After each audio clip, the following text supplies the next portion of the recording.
La parole est à Madame Éléonore Carrois pour le groupe Renaissance.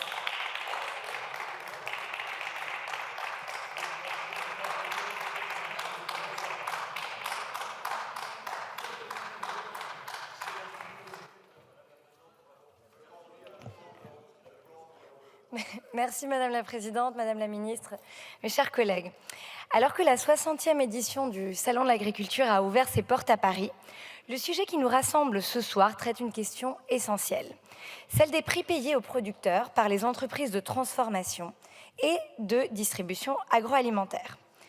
La difficulté que rencontrent de nombreux agriculteurs à rémunérer décemment leur travail est au cœur de leurs revendications. En 30 ans, le revenu net de la branche agricole a baissé de près de 40% en France en euros constants. L'enjeu est donc majeur. Comment créer les conditions nécessaires pour que le travail des agriculteurs soit rémunéré à sa juste valeur? Nous devons relever ce défi pour assurer notre souveraineté alimentaire et encourager en même temps un modèle agricole beaucoup plus résilient. Chaque année, vous le savez très bien, les entreprises agroalimentaires de toutes les tailles et les distributeurs doivent s'accorder avec les producteurs sur le prix des produits qui seront transformés et distribués au cours de l'année. C'est de cet équilibre entre, d'une part, un accès généralisé à des produits agricoles à des prix accessibles et de l'autre part, les rémunérations du travail de ceux qui la produisent dont nous débattons ce soir. Le Premier ministre a placé l'agriculture au rang des intérêts fondamentaux de la France, et ce n'est pas rien. En France, mais aussi à l'étranger, nous mettons en avant la richesse de nos terroirs, la qualité de nos produits, le savoir-faire à la française. Et c'est cette richesse qui contribue d'ailleurs à notre identité française, qui est le résultat du travail de nos agricultrices et de nos agriculteurs. Mais, nous le savons d'ailleurs trop, les agriculteurs sont parmi les principales victimes des dérèglements climatiques. Et ils peuvent représenter une partie de la solution.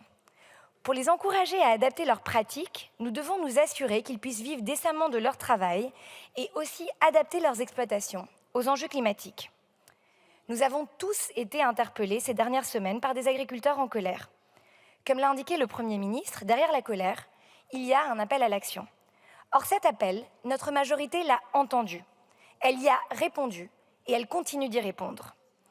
Depuis 2017, notre majorité s'est investie pour améliorer le revenu de nos agriculteurs, pour rééquilibrer les relations commerciales et pour mieux encadrer les pratiques. Le Parlement et certains d'entre vous se sont penchés sur ces sujets à plusieurs reprises.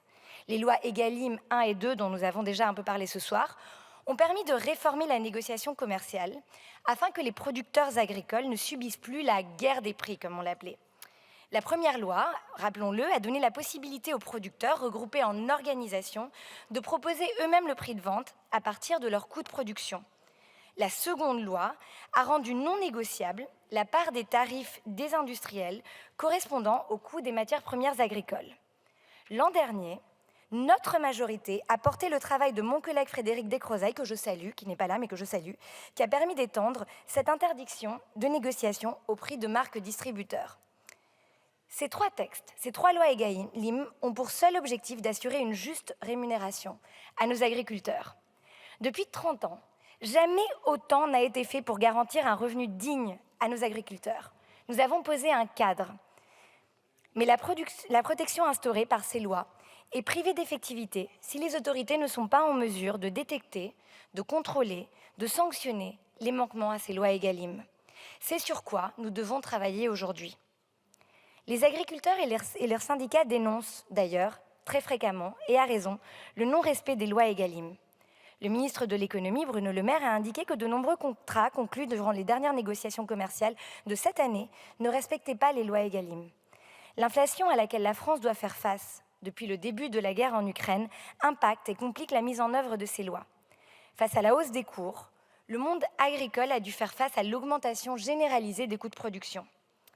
Pour répondre à ces problématiques, le président de la République a annoncé ce week-end au Salon de l'Agriculture que le dispositif Egalim allait être retravaillé, remusclé, et le Premier ministre s'est engagé à ce qu'un nouveau texte soit présenté d'ici l'été. Mais le but recherché demeure inchangé, permettre une meilleure rémunération à nos agriculteurs. Et derrière la question du prix payé à nos agriculteurs, à nos producteurs, ce sont des questions plus générales de justice économique, de durabilité, de transparence, de relations commerciales équitables auxquelles nous devons répondre. Alors moi, je vous remercie de ce débat que j'espère constructif. Je me réjouis de répondre et d'écouter vos questions. Je vous remercie. La parole est